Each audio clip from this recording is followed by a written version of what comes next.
출애굽기 12장. 모세가 이스라엘 모든 장로를 불러서 그들에게 이르되, 너희는 나가서 너희의 가족대로 어린 양을 택하여 유월절 양으로 잡고 우슬초 묶음을 가져다가 그릇에 담은 피에 적셔서 그 피를 문인방과 좌우 설주에 뿌리고 아침까지 한 사람도 자기 집 문 밖에 나가지 말라. 여호와께서 애굽 사람들에게 재앙을 내리려고 지나가실 때에 문인방과 좌우 문설주의 피를 보시면 여호와께서 그 문을 넘으시고 멸하는 자에게 너희 집에 들어가서 너희를 치지 못하게 하실 것임이니라. 너희는 이 일을 규례로 삼아 너희와 너희 자손이 영원히 지킬 것이니, 너희는 여호와께서 허락하신 대로 너희에게 주시는 땅에 이를 때에 이 예식을 지킬 것이라. 이후에 너희의 자녀가 묻기를 이 예식이 무슨 뜻이냐 하거든 너희는 이르기를, 이는 여호와의 유월절 제사라. 여호와께서 애굽 사람에게 재앙을 내리실 때에 애굽에 있는 이스라엘 자손의 집을 넘사 우리의 집을 구원하셨느니라 하라 하매 백성이 머리 숙여 경배하니라. 이스라엘 자손이 물러가서 그대로 행하되 여호와께서 모세와 아론에게 명령하신 대로 행하니라. 밤중에 여호와께서 애굽 땅에서 모든 처음 난 것, 곧 왕위에 앉은 바로의 장자로부터 옥에 갇힌 사람의 장자까지와 가축의 처음 난 것을 다 치시매, 그 밤에 바로와 그 모든 신하와 모든 애굽 사람이 일어나고 애굽에 큰 부르짖음이 있었으니, 이는 그 나라에 죽임을 당하지 아니한 집이 하나도 없었음이었더라. 밤에 바로가 모세와 아론을 불러서 이르되, 너희와 이스라엘 자손은 일어나 내 백성 가운데에서 떠나 너희의 말대로 가서 여호와를 섬기며 너희가 말한 대로 너희 양과 너희 소도 몰아가고 나를 위하여 축복하라 하며, 애굽 사람들은 말하기를 우리가 다 죽은 자가 되도다 하고 그 백성을 재촉하여 그 땅에서 속히 내보내려 하므로, 그 백성이 발교되지 못한 반죽 담은 그릇을 옷에 싸서 어깨에 매니라. 이스라엘 자손이 모세의 말대로 하여 애굽 사람에게 은금 패물과 의복을 구하매, 여호와께서 애굽 사람들에게 이스라엘 백성에게 은혜를 입히게 하사 그들이 구하는 대로 주게 하심으로 그들이 애굽 사람의 물품을 취하였더라. 길고 길었던 이 애굽 땅에서의 재앙의 모습들이 오늘 말씀을 통하여 맞춰지게 되고 있습니다. 그리고 그 재앙들을 통하여 그동안 하나님께서 바로의 마음을 강팍하게 하심으로 힘들었게 했던 그 모든 것들이 끝나는 모습을 오늘 말씀을 통하여 보여주고 있습니다. 오늘 말씀을 볼 때 맨 처음에 우리가 볼 것은 21절부터 28절까지의 모습을 합니다. 21절부터 28절의 모습은 첫 번째 유월절을 지키는 이스라엘 백성들의 모습을 우리에게 보여주고 있습니다. 12장 1절부터 14절을 통하여 말씀하셨던 유월절의 행위와 유월절을 어떻게 하라고 이론적으로 말씀하셨다면, 오늘 말씀 21절부터 28절을 통하여 실습하고 그것을 제대로 나타내고 있는 모습을 보게 되는 것입니다. 근데 오늘 말씀을 볼 때 정말 강조하고 있는 단어가 하나가 있습니다. 바로 피입니다. 22절을 보면 우슬조 묶음을 가져다가 그릇에 담은 피에 적셔서 그 피를 문 인방과 좌우 설주에 뿌리고 아침까지 한 사람도 자기 문 밖에 나가지 말라라고 이야기를 하고 있습니다. 그러면서 23절에 보면 문 인방과 좌우 문설주의 피를 보시면 여호와께서 그 문을 넘으신다고 이야기하고 있는 것을 우리는 보게 됩니다. 분명히 유월절 어린 양을 잡고 그 피를 사용하여 이스라엘 백성을 구원하시는 모습을 우리에게 보여주고 있는 것입니다. 그런데 한 가지 의문이 듭니다. 하나님께서 이스라엘 백성을 구원하시는데 꼭 피가 필요하였을까라는 의문입니다. 피가 없다고 하나님이 이스라엘 백성을 구원하지 못하실까라고 하는 의문도 듭니다. 그런데 우리가 알아야 될 것은 이 피는 생명을 의미하고 있음을 기억해야 될 줄 믿습니다. 그리고 이 피의 값으로 그 생명을 구원하시는 하나님의 모습을 보아야 되는 것입니다. 오늘 본문에 있는 이스라엘 백성들에게 나타나고 있는 유월절의 이 모습, 이 행위는 이스라엘 백성들에게 있어서는 애국 땅에서 구원을 받는 행위이고 그것이 전부처럼 느껴지는 것이 이스라엘 사람들의 모습입니다. 하지만 지금 이 시대를 살고 있는 우리에게는 이 출애굽의 이 모습이 바로 저와 여러분을 구원하신 예수 그리스도의 피를 의미하고 있다는 것을 우리는 기억해야 될 줄 믿습니다.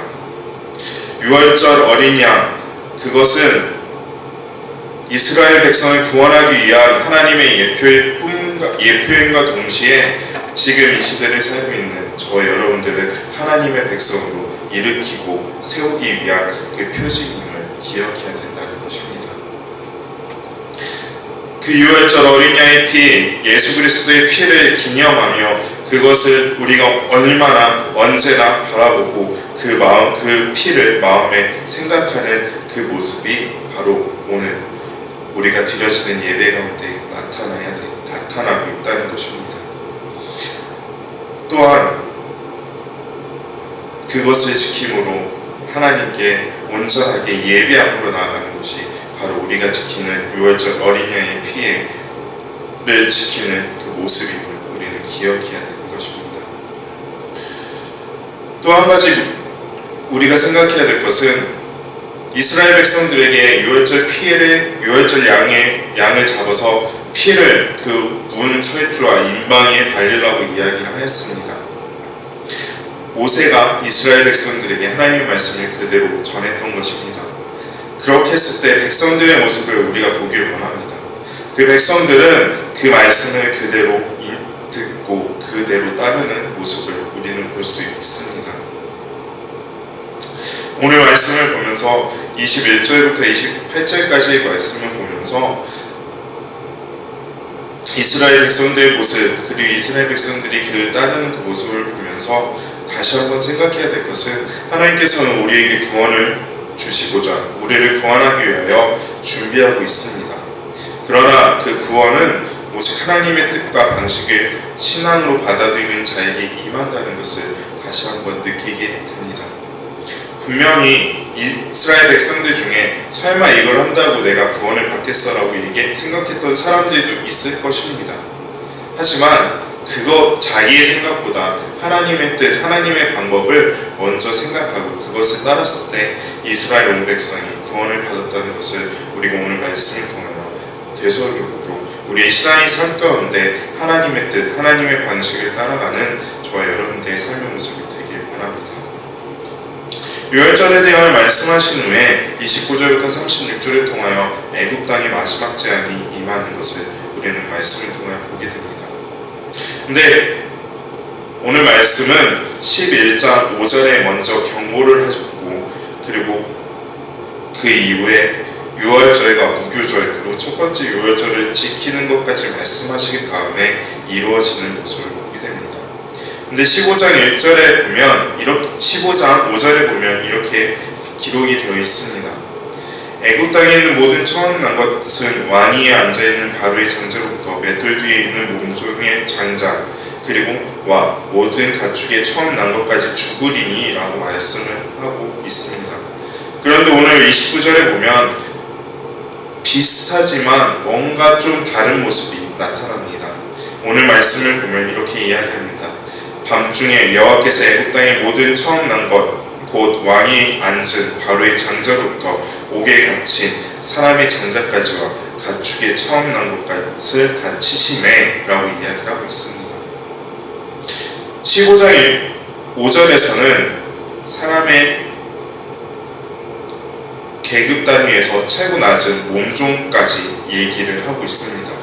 그런데 오늘 본문의 모습 29절에 보면 그 몸종보다도 더 낮은 계급에 있는 옥에 갇힌 사람들까지 이야기를 하고 있는 모습을 보게 됩니다.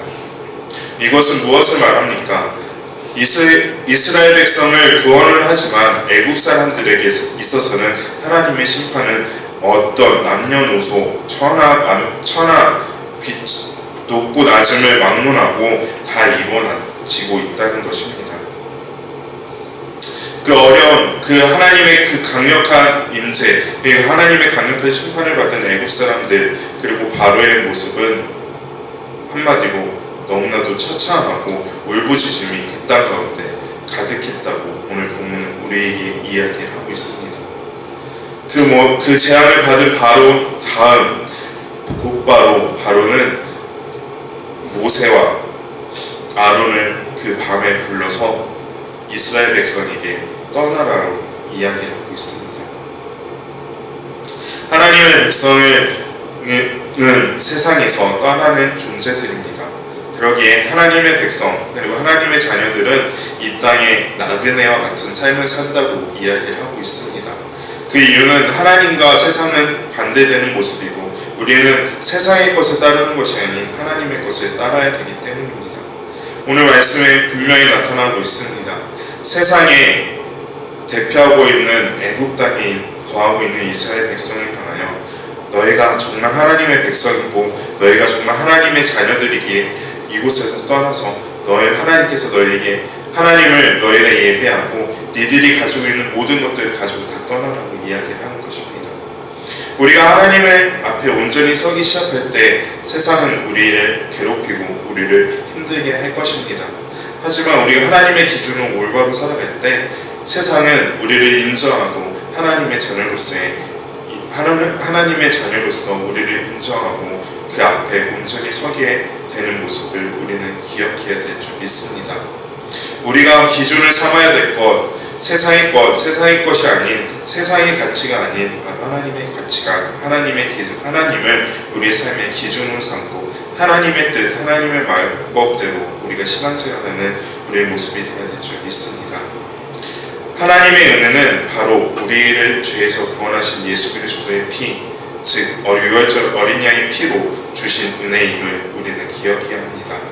그리고 하나님의 은혜는 언제나 우리와 늘 함께하는 은혜임을 기억해야 하는 것입니다. 내가 가는 것이 너무나도 힘들고 신앙생활 하는 것이 너무나도 힘들다고 하나님이 나와 함께하지 않는다고 말하는 것이 아니라 그 가운데서도 우리를 인도하시고 우리를 지키시는 하나님을 늘 기억하고 기대하며 따라가는 저와 여러분들의 삶의 모습이 되어야 한다는 것입니다. 오늘은 주일입니다. 우리를 구원하신 예수 그리스도의 그 피를 기억하며 그것을 온전히 예배하는 주일입니다. 그러기에 오늘 드려지는 모든 예배 가운데 하나님의 은혜를 더욱더 기대하며 하나님의 임재하심을 기대하며 살아가는 저와 여러분들의 삶의 모습이 되길 원합니다. 함께 기도하시겠습니다.